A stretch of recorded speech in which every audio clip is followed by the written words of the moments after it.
Hello students, आप सभी का वेलकम है आपके अपने YouTube channel dream classes 9th 10th पे। ठीक है, तो चलिए अभी जैसा कि आप लोग देख रहे होंगे कि हमारे क्लासेस जो शुरू हो चुके हैं। ठीक है, ऑनलाइन क्लासेस भी हमारी स्टार्ट हो चुकी है ड्रीम क्लासेस पर 9th 10th की।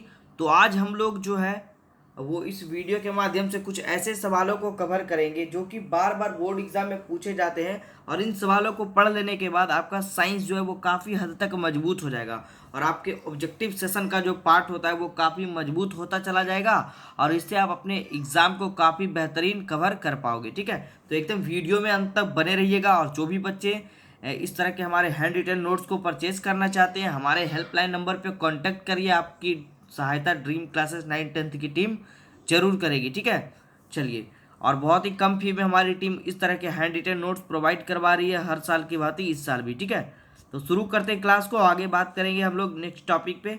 तो आज का जो हमारा टॉपिक है वो देखिए साइंस के मिक्स वीवीआई ऑब्जेक्टिव को लेकर के है।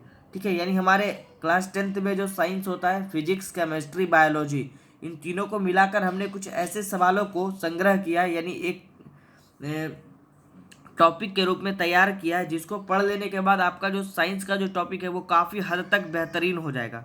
ठीक है, तो शुरू करते हैं आज की इस क्लास को, एकदम लास्ट तक बने रहिएगा। आज का हमारा देखिए पहला सवाल है कि डायनेमो से किस प्रकार की धारा प्राप्त होती है। सवाल को समझिए, और बेहतरीन सवालों में से एक को हमने यहाँ पर रखा है।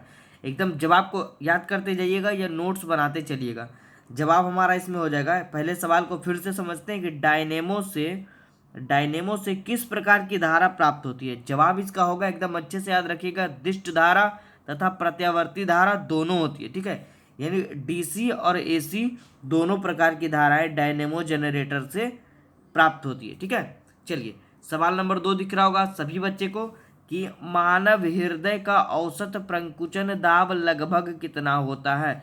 जवाब इसका हो जाएगा जी 120 mmHg। याद करिएगा, या टॉपिक वाइज इसका नोट्स बनाते चलिएगा। ठीक है, बढ़े आगे। चलिए तीसरे सवाल पे आते हैं। आज का तीसरा सवाल हमारा है कि पौधों में बाष्पोत्सर्जन किस भाग में होता है। पौधों में, यानी हरे पेड़ पौधों में बाष्पोत्सर्जन की जो प्रक्रिया होती है वो किस भाग में होती है। तो याद रखिएगा सभी बच्चे, वो जो होती है प्रक्रिया वो पत्तों में होती है। ठीक है, पौधों में वाष्पोत्सर्जन की प्रक्रिया जो है वो पत्ते में होती है। और आज का हमारा चौथा सवाल है 4th नंबर कि स्पेक्ट्रम में किस रंग का झुकाव सर्वाधिक होता है। ठीक है, स्पेक्ट्रम में किस रंग का झुकाव सर्वाधिक होता है। जवाब हो जाएगा लाल रंग का। जो भी बच्चे नोट्स बना रहे हैं या इस वीडियो को देख रहे हैं, एकदम पूरा नोट्स बनाते चलिएगा। ये हमारा मिक्स वाला जो ऑब्जेक्टिव है वो लगभग में 100-150 के लगभग में जाएगा, और हमने चैप्टर वाइज ऑब्जेक्टिव का सीरीज जो है वो तैयार करके हमारे प्लेलिस्ट में डाल दिए हैं। ठीक है, उसको आप लोग जरूर देख लीजिएगा। और जो भी बच्चे हमसे नए जुड़े हैं, चैनल को सब्सक्राइब करना ना भूले, और बगल में बेल आइकन होगा उसको दबा दीजिएगा। ठीक है, ताकि बेल आइकन दबाने से आपका ये होगा कि आपको अगर हमारे टीम के द्वारा जो भी वीडियो डाला जाएगा चैनल पे, उसका नोटिफिकेशन मिल पाएगा, ताकि आप लोग अगले क्लास को आराम से अटेम्प्ट कर पाओगे। ठीक है, बढ़ते हैं आगे। और हमारा देखिए चौथा नंबर सवाल हो ही गया कि स्पेक्ट्रम में किस रंग का झुकाव सर्वाधिक होता है, तो लाल का। और सवाल नंबर 5वां जो है वो काफ़ी अच्छा है, बार बार बोर्ड एग्जाम में ये रिपीटेड किया जाता है कि परम शून्य ताप का मान कितना होता है। बहुत ही बेहतरीन सवालों में से एक, इसको एकदम वीवीआई टिक कर लीजिए जी। जवाब हो जाएगा -273 डिग्री सेल्सियस। ठीक है, परम शून्य ताप का मान कितना होगा, -273 डिग्री सेल्सियस। आगे बढ़े, चलिए आगे बढ़ते हैं छठे नंबर सवाल पे। देखिए छठा नंबर सवाल आप लोग को दिख रहा होगा, विवेक करवाया गया हमारी टीम के द्वारा। तो सवाल जो है वो कह रहा है कि प्रोटीन जो है वो किसका बना होता है। बेहतरीन सवालों में से एक है कि प्रोटीन किसका बना होता है। जवाब क्या हो जाएगा, अमीनो अम्ल का। प्रोटीन किसका बना होगा, अमीनो अम्ल का। और आगे हमारा आज का 7वां सवाल है, वो कह रहा है कि शुष्क बर्फ किसे कहा जाता है। ठीक है, शुष्क बर्फ जो है वो किसे कहा जाता है। जवाब क्या हो जाएगा, ठोस कार्बन डाइऑक्साइड यानी CO2 को। ठीक है, शुष्क बर्फ कहा जाता है, ये याद रखिएगा। आपको यहाँ पे ठोस भी बोलना आवश्यक है। ठीक है, शुष्क बर्फ किसे कहेंगे, ठोस कार्बन डाइऑक्साइड। ठीक है, सॉलिड कार्बन डाइऑक्साइड को।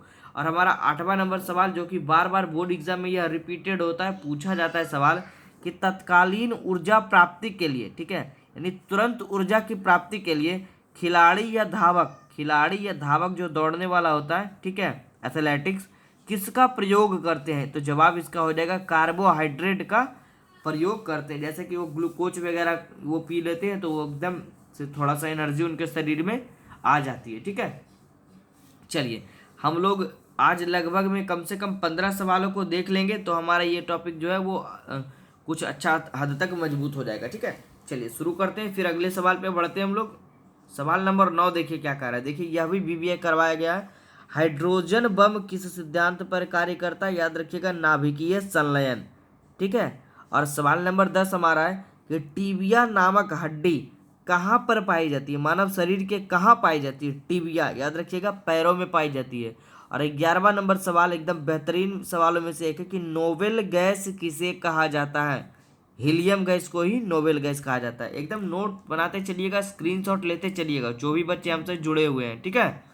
और लास्ट में हमारे कमेंट बॉक्स में जरूर लिखकर बताइएगा कि आपको यह ऑब्जेक्टिव वाली क्लास कैसी लगी, आपको इसका नेक्स्ट पार्ट चाहिए कि नहीं चाहिए, ठीक है। और ज़्यादा से ज़्यादा शेयर करिएगा, जितना लाइक व शेयर करिएगा हमारे इस वीडियो को उतना आपको इसका हम बेनिफिट आपको देंगे, ठीक है।